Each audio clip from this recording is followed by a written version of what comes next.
के एक गांव की सच्ची कहानी सुनकर आपके भी रोंगटे खड़े हो जाएंगे। जहां 10 साल की बच्ची को भी नहीं छोड़ा जाता। मर्द औरत बच्चे कोई भी हो या फिर उनकी कोई भी उम्र हो, उसके साथ कैसे हवस परस्त मर्द जुल्म करते हैं। वो अपनी प्यास बुझाने के लिए वो बच्चों तक को नहीं छोड़ते।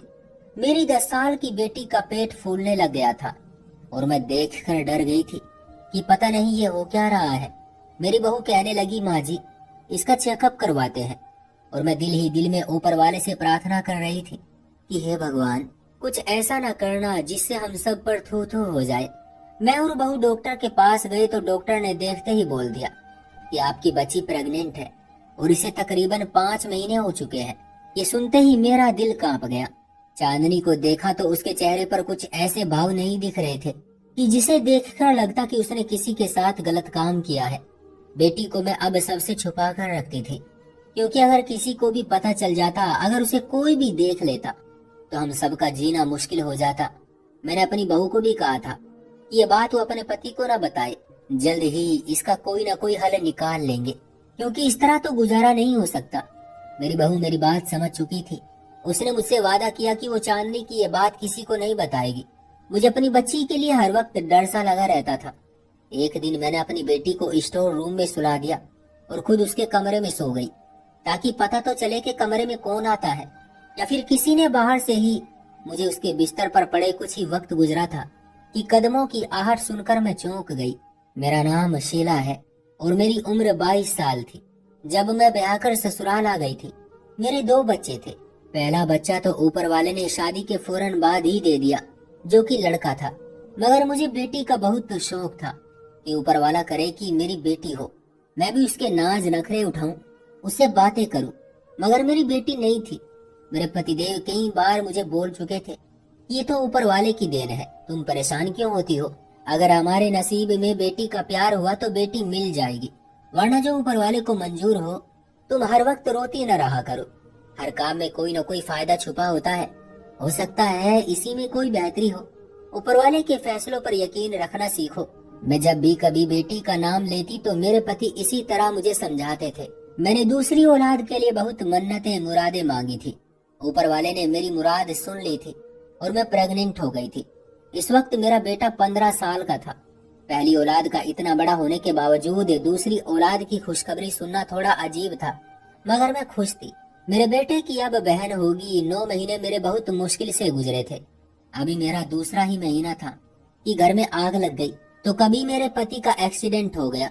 इस तरह पूरे 9 के 9 महीने में कोई न कोई अपशगुन होते रहे। लोगों ने मेरे होने वाले बच्चे को बहुत से गलत नामों से पुकारना शुरू कर दिया था। मुझे अपने ईश्वर पर पूरा यकीन था कि ये सब तो नसीब का खेल है, वरना इस तरह कुछ नहीं होता।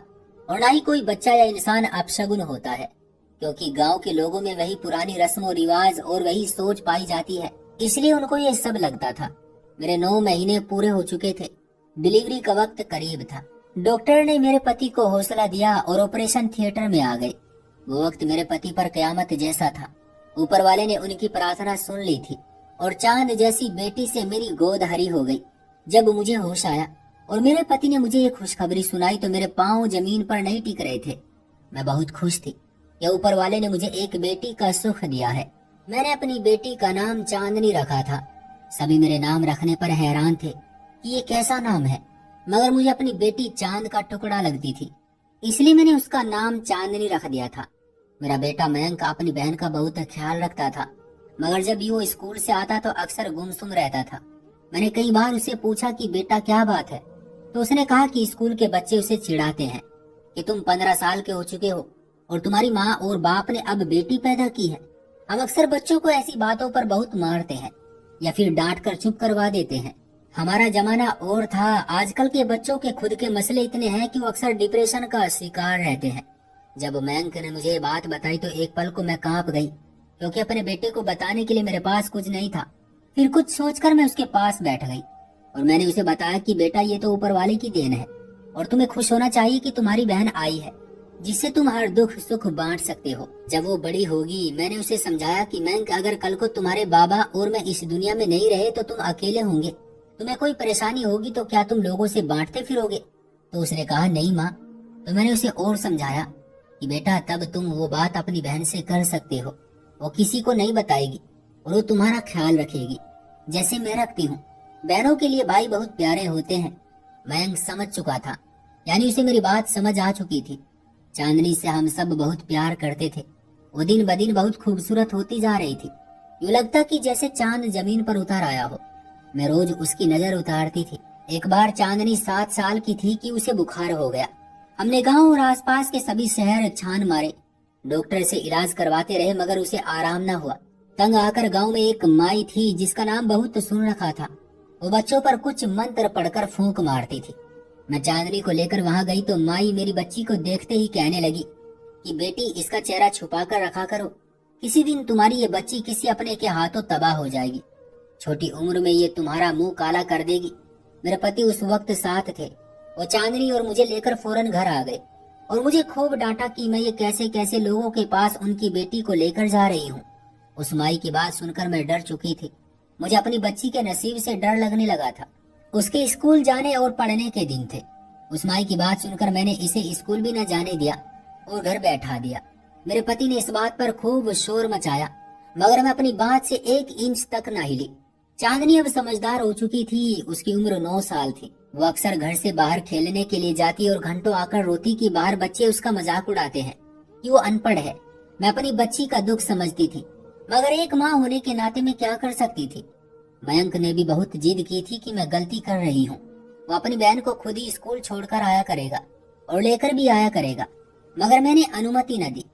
मयंक जैसे 24 साल का हो चुका था, बेटा जवान हो चुका था। उसने बीए तक पढ़ाई हासिल कर ली थी और शहर के सबसे बड़े किसी ऑफिस में काम करता था।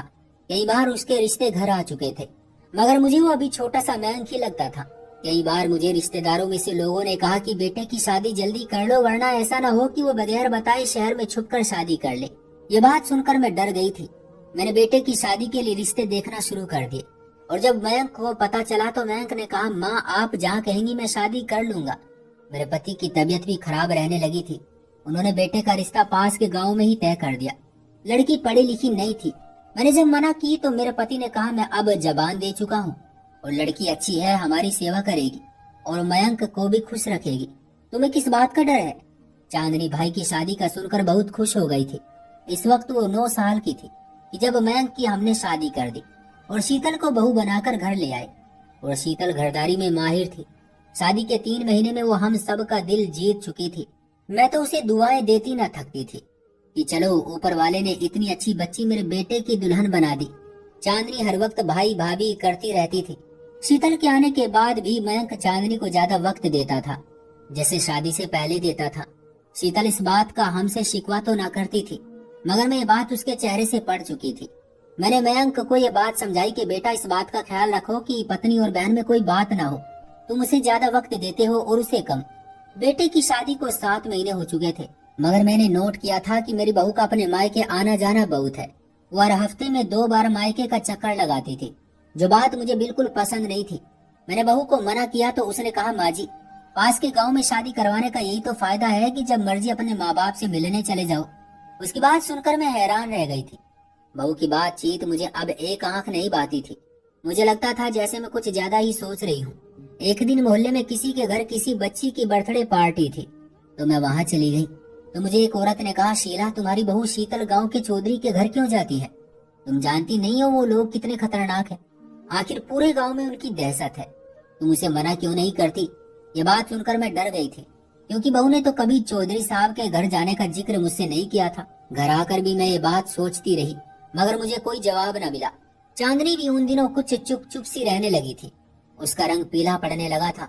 मैं अपनी बेटी को देखकर परेशान थी और अगर मैंने उसे डॉक्टर के पास ले जाना चाहा तो बहू ने मुझे रोक लिया कि वैसे ही खाने पीने की कमी है, 7-8 दिन तक अपनी ननद को अच्छे अच्छे पकवान खिलाऊंगी तो देखना माँ जी कैसे ठीक होती है। मैं उसकी बात सुनकर संतुष्ट हो गई थी। चांदनी को बहू पिछले 7 दिन से ताकत की चीजें खिला रही थी मगर वो थी कि दिन ब दिन कांटा बनती जा रही थी। मेरी बहू मुझसे पूछकर उसे अपने घर ले गई कि माँ जी इसका वहाँ दिल बहल जाएगा। मैंने भी अपनी बेटी को अनुमति दे दी कि चलो ले जाओ। चांदनी तो चांद का टुकड़ा थी मगर अब उसको देखकर कोई नहीं कह सकता था ये पहली वाली चांदनी है। दिन गुजरे जा रहे थे लेकिन उसकी तबीयत में कुछ फर्क न आया। मैंने कई बार अपने पति से इस बात का जिक्र किया तो वो कहने लगे, शहर ले चलते हैं। मयंक जिस दिन घर आएगा। मयंक अब हफ्ते 10 दिन के बाद घर आने लगा था। ऑफिस में शायद काम बढ़ चुका था। चांदनी का जन्मदिन था, वो पूरे 10 साल की होने वाली थी। उसके जन्मदिन में 1.5 महीना रह गया था। मैं और मेरे पति बहुत खुश थे, मगर चांदनी पहले की तरह अपने जन्मदिन का सुनकर खुश नहीं हुई थी। वो हर वक्त एक ही तरफ घूमती रहती थी। कुछ भी बात करते तो खोए खोए दिमाग से काम लेती थी। कई बार मैंने देखा कि मेरी बहू उसे स्टोर रूम में ले जाती है और काफी देर बाद वहां से निकलती है। एक दिन जब मैंने बहू से पूछा तो कहने लगी, माँ मैं तो इसका ध्यान बटाने के लिए इसे पुरानी चीजें दिखाती हूँ। मेरा दिल हर वक्त घबराता रहता था। चांदनी का पेट बड़ा होता जा रहा था। देखने वाले को लगता जैसे वो प्रेग्नेंट हो चुकी है और उसे 7वां 8वां महीना लगा है। चांदनी का फूला पेट देखकर मैं डर गई। मैंने अपनी बहू से कहा कि तुम चांदनी को अक्सर अपने घर लेकर जाती हो, वहाँ कुछ हुआ है क्या? तो उसने मुझे कहा, आप मुझ पर इल्जाम लगा रही हैं। जब से मैं इस घर में आई हूँ उसे अपनी बहन समझा है। मैंने ये बात उसे कहीं भी बताने से मना किया था। जब मैं चांदनी से कुछ पूछती तो वो बस एक तरफ देखती रहती थी, कोई जवाब ही ना देती। अगर ये बात घर से बाहर चली जाती तो न जाने पूरे गांव में हमारी इज्जत की कैसे धज्जियां उड़ती। मेरे पति तो मुझे जिंदा ही जमीन में गाड़ देते कि मेरी लापरवाही की वजह से ये सब हुआ है। मैं और बहू उसे रात के समय छुपाकर उसे डॉक्टर के पास ले गई तो उस डॉक्टर ने देखते ही ऐसा राज खोला कि मैं तो वही ढेर हो गई। उसने देखते ही मुझे बोल दिया कि आपकी बेटी प्रेग्नेंट है और 1 आध महीने में बच्चा जन्ने वाली है। मैं बात सुनकर हैरानी में आ चुकी थी। मैंने डॉक्टर से कहा कि आप एक बार टेस्ट तो कर लें, तो वो गुस्सा हो गई। क्या आपको मेरी बात पर यकीन नहीं है? क्या डॉक्टर आप है या मैं हूँ? मैंने कहा नहीं, आपकी बच्ची प्रेग्नेंट है। पहले ध्यान नहीं देते, जब औलाद ऐसे चांद चढ़ाती है तो डॉक्टर्स को झूठा कहते हैं। डॉक्टर ये बात कहकर चली गई। मैं वही सर पकड़कर बैठ गई। चांदनी को मैं और बहू घर ले आए। उसके बाद वो ज्यादातर कमरे में ही रहती थी। मयंक उसके बारे में जब भी पूछता था तो मैं झूठ बोल देती और अपने पति से भी कहती कि वो अपनी मौसी की तरफ रहने गई है, कुछ दिन तक लौट आएगी। मेरी बहू बहुत खुश थी क्योंकि मयंक उसे शहर लेकर जाने वाला था। उसने मुझसे कहा कि अब ऐसे मेरा गुजारा नहीं होता। शीतल को मैं लेकर शहर जाऊंगा, कुछ दिन बाद आपसे मिलने आता रहूंगा। मैं तो रो रही थी कि बेटा पत्नी को लेकर अलग हो जाएगा। चांदनी मेरी इतनी खूबसूरत बच्ची को पता नहीं किसकी नजर लग गई है, इतनी छोटी सी उम्र में प्रेग्नेंट हो गई। मैंने कई बार चांदनी से सच पूछा, मगर वो खोए खोए दिमाग से सब सुनती रहती थी। मैं बहुत परेशान थी। उसी दिन मैं सोने के लिए लेटी तो झट से मुझे वो माई याद आ गई जिससे चांदनी को बुखार से आराम हुआ था, जिसने कहा था कि वो अपनी बेटी को छुपा कर रखे वरना यही औलाद मेरा मुंह काला करेगी। उस माई की बात बिल्कुल सच थी। जिस औलाद के लिए मैंने इतनी प्रार्थना की वही बुढ़ापे में मेरी बदनामी का जरिया बन रही थी। सुबह नाश्ते के बाद मैं बहू से झूठ बोलकर उस माई के पास आ गई। हो सकता है और किसी तरह मेरी चांदनी इस मुश्किल से बाहर निकल आए, मगर मुझे उसके ठिकाने पर आकर पता चला कि वो तो दूसरे गाँव जा चुकी है।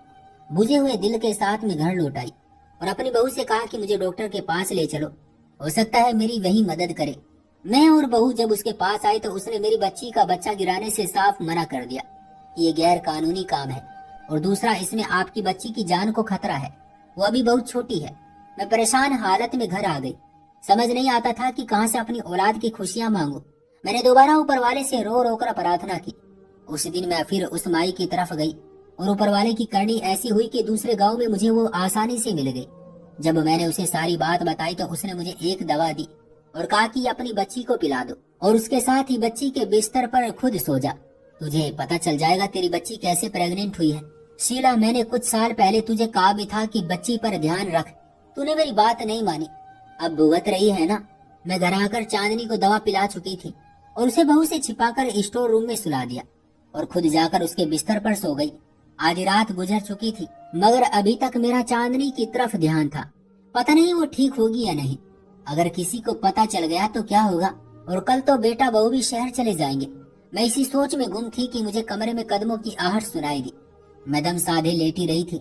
कुछ ही मिनट के बाद कमरे में धुआं फैलना शुरू हो गया जो मेरे दिमाग को चढ़ा तो मैं फौरन चौंक कर उठ बैठी। इस वक्त कमरे में कौन हो सकता था, मगर जैसे ही मैं उठी मेरी आत्मा कांप गई क्योंकि कमरे में उस वक्त कोई और नहीं बल्कि आधी रात को चांदनी की सगी भाभी शीतल थी। वो मुझे वहाँ देखकर डर गई थी। मैंने कमरे की लाइट जलाई तो उस वक्त उसके हाथ में कोई मीठी चीज थी।